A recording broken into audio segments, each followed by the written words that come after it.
Yang bikin kita itu bisa improve dari sisi komunikasi, bisa terlatih komunikasinya, itu kalau ketika lagi ada konflik atau masalah, kita lihat nih ke diri kita sendiri. Kita nih mentingin diri sendiri doang, ego kita doang, atau kita nih juga mementingkan rumah tangga kita. Manajemen konflik ini juga bagian dari proses pendewasaan itu sendiri. Kalau kita ngomongin konflik di rumah tangga itu adalah suatu hal yang pasti ada, teman-teman. Karena tidak mungkin berumah tangga tanpa konflik atau tanpa ujian. Kita malah udah maaf-maafan, tapi masih ada seleknya gitu loh paginya. Berarti kan belum selesai, teman-teman. Tapi yang namanya konflik, kalau dibiarin terus, kita hindari terus, lama-lama kan menjadi bola salju. Bagaimana kita saling evaluasi diri tanpa menghakimi pasangan. Ini di rumah nih kalau ada masalah nih, ngambek mulu misalnya.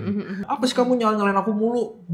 Start gitu kan. Kita nggak peduli siapa yang berbuat salah. Kita tahu akar masalahnya, kita perbaiki, yuk kita sama-sama minta maaf. Karena bisa jadi kesalahan dari kita berdua. Ta'aruf gue gagal. Justru itu adalah keberhasilan dari proses ta'aruf itu sendiri. Kenapa?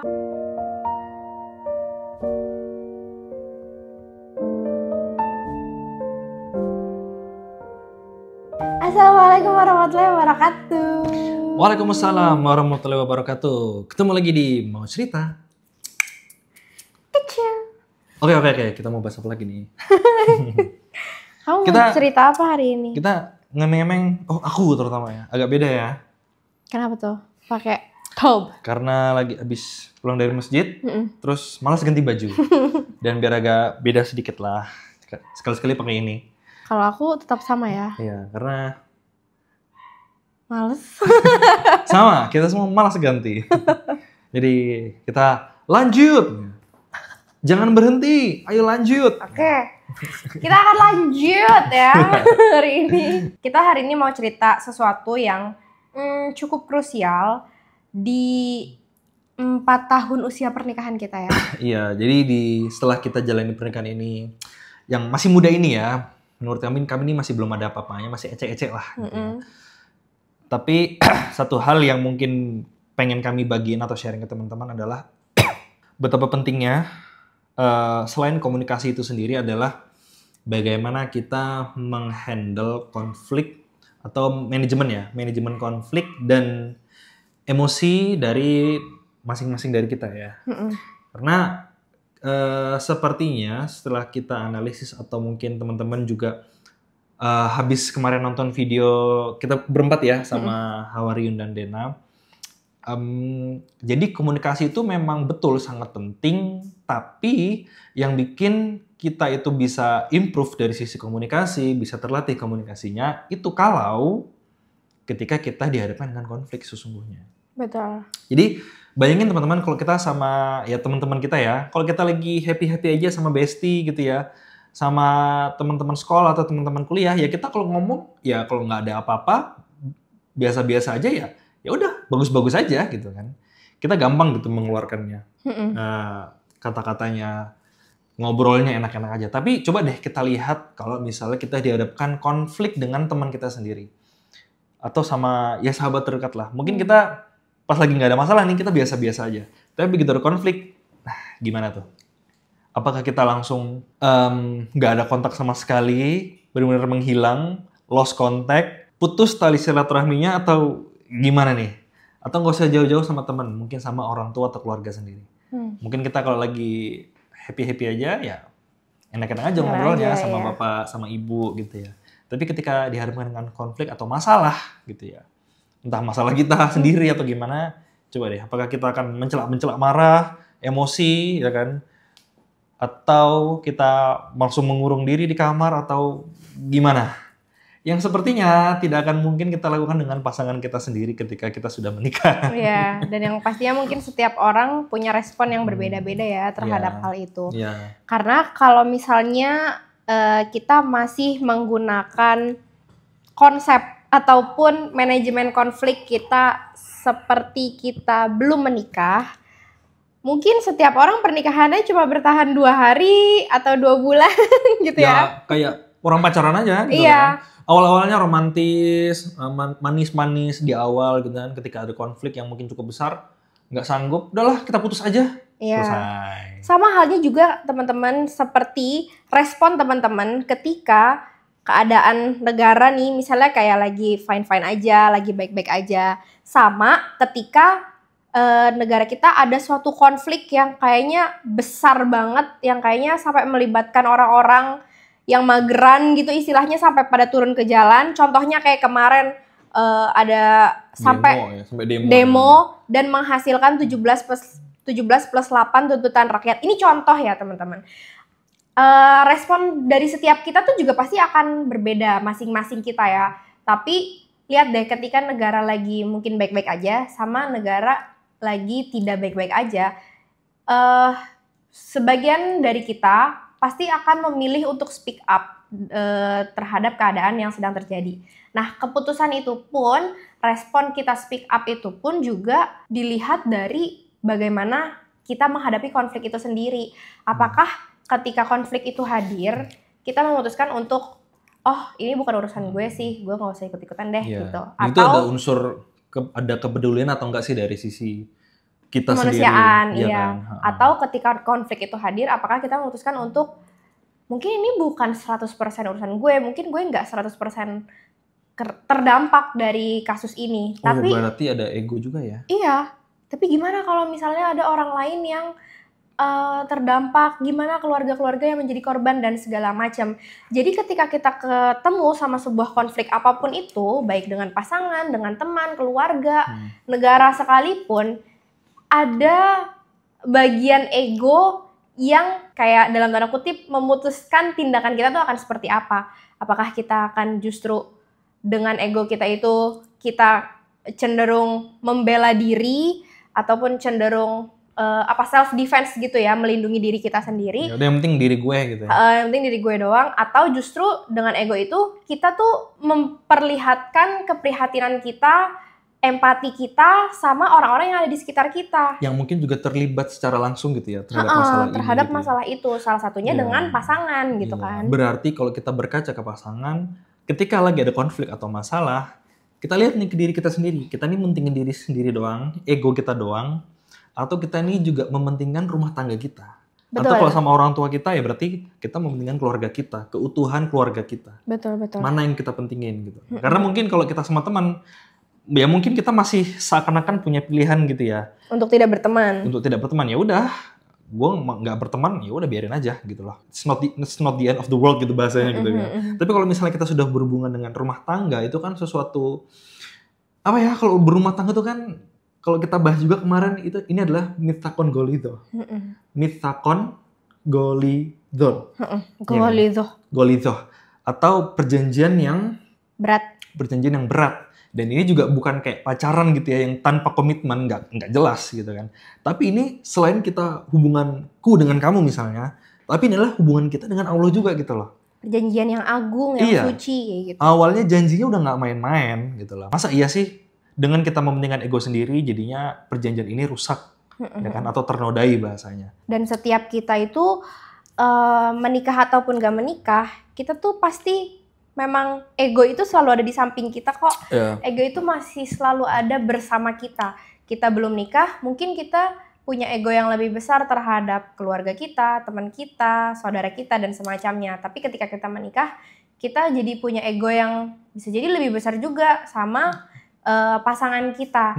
Dan di setiap konflik ataupun di setiap masalah, kita tuh pasti punya deh insting atau feeling kayak gue nih kayak bukan gue deh gitu loh. Kayak seolah-olah tuh, pernah gak sih teman-teman ngalamin sesuatu kejadian, terus mungkin kita kayak lepas kendali, begitu semuanya selesai, terus kita baru nyadar kayak, gue tadi kayak gini? Gitu. Iya, ngapain sih karena kerjaan gue gitu ya. Atau kayaknya itu tadi bukan gue deh, gue tadi gak ngomong kayak gitu, kayak gue gak merasa gue ngomong kayak gitu. Atau sadar cuma mikir, kayaknya gue berlebihan banget tadi. Kayaknya biasa aja deh. Iya, kayak gitu. Sehingga sebenarnya kita tuh kan belajar ya. Maksudnya setiap orang itu kan punya proses pendewasaannya masing-masing gitu. Ketika kita memang sedang berproses menuju ke arah yang lebih dewasa, sebetulnya secara tidak langsung manajemen konflik ini juga bagian dari proses pendewasaan itu sendiri. Betul. Dan kita sebetulnya punya kendali penuh, punya kesadaran penuh ketika kita tuh sedang ada di dalam sebuah konflik atau sedang ketemu konflik. Maksudnya adalah kita tahu nih, kita punya ego gitu ya. Kita tahu mungkin kita maunya gini, pasangan kita maunya gini. Tapi kalau nggak ketemu, gimana ujungnya gitu kan? Sehingga kita punya pilihan sebetulnya. Kita punya pilihan, kita nih mau menangin yang mana sih sebenarnya? Kita mau menangin hubungan kita sebagai suami istri, atau kita mau menangin ego kita. Kalau misalnya, mungkin seperti di video yang sebelumnya juga pernah kita sampaikan bahwa kalau misalnya kita memilih untuk memenangkan ego kita, kemungkinan besar hubungan kita kalah. Tapi kalau kita memilih memenangkan hubungan kita, ya kemungkinan besar ego kita yang akan kita kalahkan. Gitu. Iya, jadi kalau kita ngomongin konflik di rumah tangga itu adalah suatu hal yang pasti ada, teman-teman. Karena tidak mungkin berumah tangga tanpa konflik atau tanpa ujian gitu kan. Nah, karena kita sudah tahu hal itu pasti datang, sekarang kan pertanyaannya buat kita ya sebagai pasangan contohnya, oke, ini kan pasti datang nih terhadap rumah tangga kita.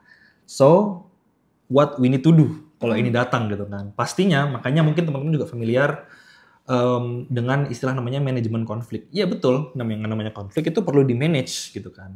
Dalam hal ini adalah berumah tangga. Makanya kenapa ketika kita ngobrol gitu ya, kita tahu nih konflik pasti ada. Gimana nih manage-nya ya? Karena mungkin at some point ada konflik yang bikin misalnya aku sangat emosi. Atau sebaliknya. Atau malah kita berdua sama-sama lagi emosi gitu kan.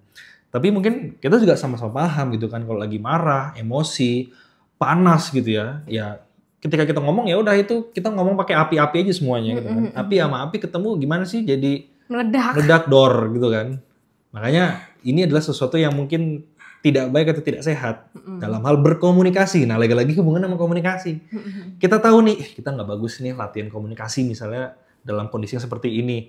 Maka untuk kita melatih komunikasi dalam hal berkonflik, oke, kita tahu ego kita lagi sama-sama tinggi, maka untuk memanage hal ini adalah yaudah kalau kita sama-sama tahu kita lagi tinggi emosinya ya, yaudah kita ambil waktu masing-masing, cooling down dulu, kita nggak usah bicara dulu. Kita tahu kita kalau bicara juga tidak akan ada ujungnya, sama-sama pengen berlomba-lomba untuk memenangkan pendapat dan egonya masing-masing gitu kan. Dan tapi juga di sini gitu ya. Bukan silent treatment ya, lebih ke ya udah cooling down aja. Cooling down dulu gitu. Tapi di sisi lain kita juga punya catatan. Ingat ya, kita cooling down, tapi dalam hal berumah tangga kita nggak boleh lama-lama nih. Maksimal berapa sih, Beb? 3 malam ya? 3 malam. 3 malam ya, tapi 3 hari. Iya, 3 hari. Tapi pernah ada, aku lupa ya, teman-teman mungkin bisa koreksi hadis kalau nggak salah ya, yang intinya kalau seorang istri itu di malam harinya dalam kondisi yang tidak baik-baik saja dengan suaminya, itu dilaknat sama malaikat. Nah, makanya dengan pesan itu, tidur dalam kondisi tidak mendapatkan ridho suaminya. Ya, itu. Jadi, kita usahakan, oke, kalau memang ada konflik, kita usahakan maksimal sebelum tidur, kita selesaikan dulu. Apapun kondisinya. Itu idealnya teman-teman. Tapi pernah nggak kita sudah selesaiin malamnya, udah nyoba selesaiin malamnya, paginya kita masih kayak ada keselnya ada apa sih seleknya. Ya masih ada kayak kita malam udah maaf-maafan tapi masih ada seleknya gitu loh paginya. Berarti kan belum selesai teman-teman. Iya. Ya sudah, kita coba bahas lagi di pagi itu. Jadi tetap kita ikhtiarkan untuk diselesaikan konfliknya. Karena kalau kita menghindar dari konflik, mungkin masih oke kalau konfliknya kecil gitu ya. Tapi yang namanya konflik, kalau dibiarin terus, kita hindari terus, lama-lama kan menjadi bola salju. Betul. Yang dimana itu nanti akhirnya akan menjadi bom waktu, merugikan banyak pihak. Selain kita, bisa jadi keluarga juga ikut terlibat. Kalau misalnya punya anak juga ikut terlibat. Kan kasihan gitu ya. Gitu. Nah makanya biar kita juga terhindar dari hal-hal yang tidak diinginkan, sebelum bom waktu ini semakin besar dan akhirnya meledak, kita usahakan kalau misalnya masih ukuran-ukuran petasan, diselesaikan dulu. Kita matiin apinya, bahasanya kayak gitu. Jadi memanage-nya seperti itu. Kalau memang kita lagi butuh cooling down dulu. Tapi setelah itu kita ikhtiar sama-sama, yuk kita diskusiin. Nah ini komunikasinya di sini. Kenapa komunikasinya di sini? Komunikasi itu kan nggak cuma asal ngomong doang ya, tapi tahu kondisinya, kapan harus ngomong, bagaimana memulainya aja harus gimana, itu juga harus kita pelajari dan kita latih. Terus ya ketika diskusi, apa yang kita bahas juga harus perlu strategi bahasanya teman-teman. Kadang-kadang aku misalnya juga bagian dari strategi adalah waktu itu kalau misal dari video sebelumnya, ya strateginya sebelum diskusi adalah bawain makanan dulu. Biar enak gitu kan. Kan kadang-kadang enak ya kita ngobrol sambil makan gitu. Atau misalnya setidaknya perutnya terisi dulu, kenyang, baru setelah itu ngobrol. Iya, hati kan jadi enak gitu ya. Itu kan part of the communication itself. Iya. Terus misalnya bagaimana kita saling evaluasi diri tanpa menghakimi pasangan. Misalnya kayak, ini sih kalau aku lihat-lihat ya ini kayaknya sih kamu ya yang bikin ulah. Ya kan jadi kesel lagi ya gitu kan. Udah enak-enak cooling down dibikin kesel lagi. Nggak jadi baikan gitu loh. Jadi kan gimana caranya setiap konflik itu kita muhasabah diri gitu. Karena bisa jadi kesalahan pasangan itu adalah ada pengaruh dari kesalahan kita sendiri. Iya, yang jadi, tidak disadari gitu betul. Ya. Betul. Jadi yang tidak perlu dilakukan adalah untuk mencari kesalahan dalam setiap konflik. Tapi kita fokus ke root cause-nya. Masalah akarnya dulu. Dan sebetulnya kalau teman-teman menganggap atau melihat mungkin ya, kok kayaknya apakah kita tidak pernah berantem? Apakah kita tidak pernah punya konflik sebelumnya? Kita pasti pernah berantem dan kita pasti punya konflik teman-teman. Salah satunya mungkin yang kemarin kita ceritain di podcast kita berempat gitu ya. Itu aku ngerasa setelah kejadian itu kita tuh menjadi lebih bonding. Bondingnya lebih kuat. Bondingnya jadi lebih kuat. Kenapa? Karena dari konflik yang terjadi di antara kita berdua waktu itu, akhirnya kita jadi sama-sama belajar bahwa oh ternyata aku tuh nggak suka ya kalau misalnya suamiku gini. Suamiku pun juga menyadari bahwa oh ternyata aku tuh juga nggak suka ya kalau Hira tuh gini. Terus kita jadi belajar, ternyata pasangan kita tuh nggak suka ya kalau kita begini dan begitu. Dan hal-hal yang kayak gitulah sebetulnya yang membuat kita akhirnya jadi lebih paham. Lebih paham dan bisa jadi introspeksi diri. Mungkin ya sih aku juga ada salahnya gini. Kamu terus di sisi lain kamu juga mengakui bahwa iya aku juga salah gini. Yeah. Jadi tuh konflik itu memang pasti ada. Tapi tidak selalu harus kita besar-besarkan. Kenapa? Karena kadang banyak mungkin orang-orang yang sering deh pasti teman-teman dengar atau baca masalah kecil aja digede-gedein, masalah gini aja digede-gedein misalnya gitu kan. Itu kan sebenarnya bagian dari emotional intelligence seseorang, apakah dia bisa mengendalikan emosinya dengan baik atau tidak. Sehingga penting bagi kita mengetahui apakah seseorang itu sudah matang secara emosional ataupun apakah seseorang itu memiliki emotional intelligence yang baik ketika mereka berhadapan dengan konflik. Gimana caranya kita bisa tahu hal itu? Dia tuh udah cukup matang belum sih dalam menghadapi konflik? Kita bisa tanya ya, misalnya pas kita ta'aruf gitu ya. Kita bisa tanya, kamu tuh kalau marah kayak apa sih misalnya gitu. Atau misalnya kamu tuh pernah nggak sih kelepasan dalam tanda kutip kayak ada hal-hal yang terjadi di luar kendali kamu, terus kamu nggak suka, kamu marah sampai lepas semuanya gitu tuh. Atau, kamu pernah nggak kayak gitu? Atau sesederhana kalau kamu lagi ada konflik atau yang pastinya kamu kan mempunyai konflik gitu ya di masa lalu. Kamu biasanya bagaimana menghadapinya? Atau kalau misalnya sama keluarga pernah nggak punya konflik? Gimana kamu mengatasinya? Dan gimana diskusinya? Bagaimana strateginya? Dan ini juga hal yang sangat penting menurutku teman-teman. Mungkin bisa calon pasangan itu menjelaskan ya bagaimana dia menghadapi konflik pas lagi ta'aruf gitu ya. Tapi untuk validasinya adalah atau untuk tambahan atau penguat gitu ya, kita juga perlu nanya ke orang-orang terdekatnya. Misalnya ya, kalau misalnya kayak aku kondisinya aku punya kakak gitu ya, bisa misalnya Hira dulu tanya ke kakakku gitu ya, gimana Lutfi kalau lagi ada konflik atau lagi ada masalah, apakah dia banting-banting kursi, banting meja atau gimana gitu ya, pecah semuanya. Apakah dia lompat dari lantai 2 gitu atau gimana gitu kan. Nah, itu bisa sebagai tambahan karena apalagi misalnya kalau saudara kan yang sudah bertahun-tahun tinggal bareng gitu kan, atau sesederhana atau sesimpel orang tuanya yang mungkin lebih paham gitu kan. Ini di rumah nih kalau ada masalah nih ngambek mulu misalnya. Mau diselesain kamar mulu misalnya. Menghindar terus. Menghindar mulu gitu. Dari situ misalnya. Dari situ kan kita bisa tahu ya kayak daya juang seseorang terhadap masalah itu sendiri, apakah dia cenderung menghadapi masalah itu sendiri dan menyelesaikan, ataukah justru cenderung kayak menghindar, kabur dan semacamnya gitu. Karena itu tadi ya, kita tuh akan ketemu walaupun mungkin tidak selalu setiap hari 24 jam tidak, tapi yang jelas namanya kita menikah di usia misalnya 25 tahun, 26 tahun, terus punya background kehidupan keluarga yang berbeda sebelumnya, pastilah akan terjadi gesekan-gesekan. Gak usah deh sama pasangan, mungkin kita sama teman kantor aja yang hitungannya misalnya nih baru kerja setahun 2 tahun, pasti juga punya konflik atau gesekan-gesekan dan semacamnya, apalagi sama pasangan. Dan ini kita akan ketemu sama dia tuh sepanjang hidup kita, seumur hidup kita, nggak mungkin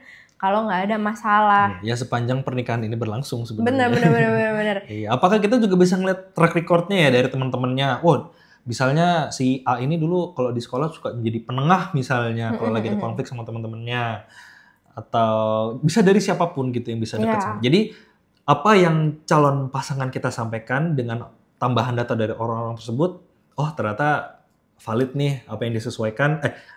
Apa yang dia sampaikan sesuai dengan orang-orang lain menceritakan tentang dirinya. Iya, gitu. betul.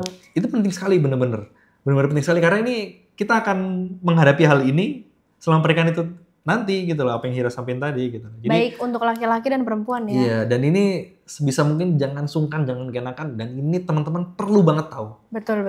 Bagaimana dia ngadepin konflik. Karena ya teman-teman juga mungkin sering dengar kan cerita orang-orang yang ternyata ketika nikah baru tahu dia temperamen, ternyata dia naudzubillah min dzalik ya sampai KDRT karena suatu masalah gitu kan. Kasar kalau ada konflik, nggak mau menyelesaikan. Apa sih kamu nyalain aku mulu?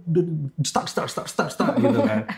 Ya naudzubillah min dzalik, kita kan nggak mau hal-hal kayak gitu. Dan mungkin banyak juga pasangan yang satunya sih pengen segera menyelesaikan. Ayo dong kita ngobrol, kita duduk di sofa, duduk di meja makan bareng-bareng kita selesaikan, tapi menghindar terus. Nggak selesai. Betul. Sedangkan konflik akan tetap datang terus. Benar. Ya kalau kayak gitu terus ya udah tadi seperti bola salju, lama-lama jadi bom waktu. Iya, jadi sebenarnya teman-teman yang mau menikah ataupun yang mungkin sudah menikah saat ini, bagian dari hal yang harus terus kita pelajarin adalah sebenarnya bagaimana kita memanajemen konflik itu sendiri ya. Iya, dan kita berbicara hal ini bukan berarti kita baik-baik saja, komunikasi kita udah bagus, justru kita akan terus belajar tentang komunikasi dengan konflik-konflik yang akan datang selama pernikahan kita berlangsung. Betul. Gitu ya. Betul. Dan juga mungkin kalau teman-teman bingung bagaimana sih sebenarnya apa aja sih yang kita harus tanyain ke calon pasangan kita khususnya pada saat ta'aruf perihal manajemen konflik itu sendiri. Salah satunya mungkin kayak yang tadi kita sempat bahas ya, kamu tuh kalau ketemu masalah gimana kamu ngadepinnya, kalau kamu pernah nggak kamu kelepasan di luar kendali, terus apa respon kamu dan semacamnya bisa ditanya langsung ke calon pasangannya, bisa juga langsung ditanya ke lingkungan sekitarnya. Terus juga dalam hal ini kan ada hubungannya juga sama memaafkan ya, minta maaf. Nah kalau kayak gini, apakah mindsetnya adalah ya siapa yang salah dia minta maaf, atau mindsetnya adalah kita nggak peduli siapa yang berbuat salah, kita tahu akar masalahnya, kita perbaiki, yuk kita sama-sama minta maaf karena bisa jadi kesalahan dari kita berdua. Betul. Mindsetnya seperti apa nih? Ini kan kita juga perlu tahu. Betul. Apakah mudah memaafkan atau bagaimana?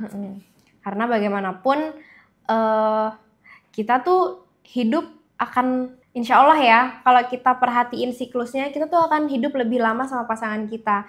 Mungkin kita sama orang tua kita itu batasnya dari kita lahir sampai kita menikah gitu ya. Ada yang di 20 tahun, 25 tahun, 30 tahun. Tapi ketika kita sama pasangan kita, kalau memang insya Allah takdirkan sampai akhir hayat, ada yang sampai 30 tahun pernikahannya, 50 tahun pernikahannya, berpuluh-puluh tahun gitu. Artinya pernikahan yang durasinya sepanjang itu, kalau aku pelajari gitu ya, adalah orang-orang yang memang sudah ribuan kali memaafkan, ribuan kali berbuat salah juga, dan ribuan kali tetap dimaafkan juga sama pasangannya gitu. Dan konfliknya akan tetap berlanjut ya, ujian-ujiannya. Iya, akan tetap berlanjut, akan tetap ada gitu. Even sudah di usia matang, di usia 50 ke atas, 60 ke atas, pastilah ada aja gitu ya. Jadi buat teman-teman yang sedang berproses dalam ta'arufnya ataupun mungkin pengen kenal lebih jauh nih sama pasangannya terhadap konflik itu sendiri, kita udah siapin 100 plus pertanyaan untuk teman-teman yang sedang berproses ta'aruf. Di situ ada kita bahas satu kategori khusus tentang manajemen konflik, bagaimana sebenarnya kita bisa menggali dan mencari tahu lebih lanjut gimana sih pasangan kita kalau misalnya calon pasangan kita kalau misalnya mereka itu sedang dihadapkan dengan sebuah konflik, atau bagaimana sih mereka menyikapi konflik itu sendiri, dan bagaimana nih responnya, apakah kayak diem dulu baru ngomong atau langsung ngomong dan semacamnya, atau malah menghindar dan tidak kembali. Iya, karena dari situ teman-teman kita juga bisa menilai dan memutuskan bahwa oh ternyata dia tuh orangnya seperti ini ya, dan kita bisa punya pilihan untuk misalnya kayaknya aku memang tipe orang yang harus dipasangkan sama orang kayak gini deh, atau bisa juga malahan sebaliknya kayak kayaknya aku nggak bisa ya berhadapan sama orang yang kalau ada konflik malah kayak gini sikapnya bla bla bla bla. Nah dari situlah insya Allah bisa menjadi jawaban atas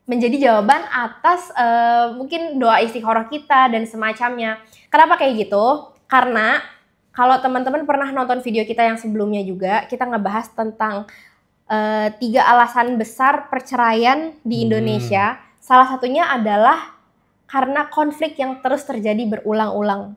Dan ini adalah sebuah mungkin reminder buat kita supaya kita bisa lebih berhati-hati dalam memilih pasangan agar nanti pernikahan kita tuh tidak ada indikasi mengarah ke perceraian itu sendiri.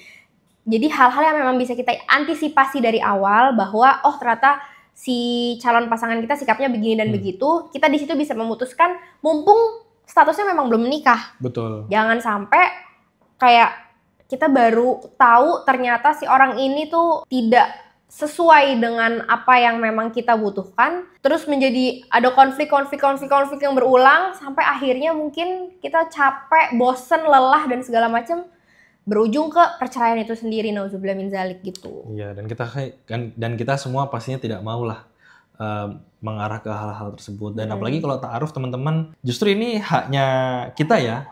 Ketika kita melakukan ta'aruf, kita punya hak untuk memilih kok teman-teman. Jadi jangan ada aduh aku sungkan untuk nolak. Jangan teman-teman ya.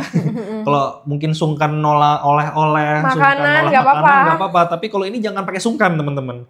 Ini harus tegas. Iya, betul. Mau laki-laki maupun perempuan gitu. Ini kan menyangkut kehidupan kita ke depan. Kehidupan ke depan dan perjanjian yang tidak main-main gitu. Jadi ketika memang sudah ada ketidakcocokan, udah selesaikan dengan baik-baik dan ikhtiar lagi dengan calon yang lain. Ya, memang seperti itu. Karena memang seperti itulah konsep ta'aruf itu bekerja. Konsep ta'aruf itu kan kita memfilter ya, apakah orang itu cocok sama kita atau enggak. Jadi jangan sampai teman-teman ngerasa ketika teman-teman ta'aruf lantas di tengah jalan harus berhenti, tidak sampai ke jenjang pernikahan, teman-teman merasa ya ta'aruf gue gagal. Justru itu adalah keberhasilan dari proses ta'aruf itu sendiri. Kenapa? Karena akhirnya teman-teman bisa memfilter bahwa orang ini tuh tidak cocok buat gue, jadi gue nggak bisa sama dia gitu. Betul sekali. Gitu sih ceritanya hari ini. Buat teman-teman yang pengen dapetin 100 plus list pertanyaan ta'aruf biar nggak salah pilih pasangan, teman-teman bisa cek linknya di description box. Dan semoga apa yang sudah kita rangkum dan buat teman-teman bisa bermanfaat di proses ta'aruf teman-teman nanti. Karena itu juga bagian dari apa yang pernah kita tanyakan satu sama lain ya. Ya, dan kita kembangkan lagi pertanyaannya. Buat teman-teman semua. Terima kasih banyak teman-teman udah nonton kita hari ini. Jangan lupa kalau kalian nonton, tag kita berdua. Jangan lupa subscribe ya. Kita lupa mulu nih ngomongnya. Kita selalu lupa ngomong subscribe. Jangan lupa subscribe dulu. Please, 1 subscribe itu sangat berharga sekali untuk semangat kita. Subscribe itu tidak bayar ya. Subscribe itu gratis. Jadi jangan lupa pause dulu, subscribe baru lanjut lagi. Itu tagline-nya orang ya. Iya. Biarin kan nggak bayar juga. Yaudah. Sampai ketemu lagi di video berikutnya. Assalamualaikum warahmatullahi wabarakatuh. Waalaikumsalam warahmatullahi wabarakatuh.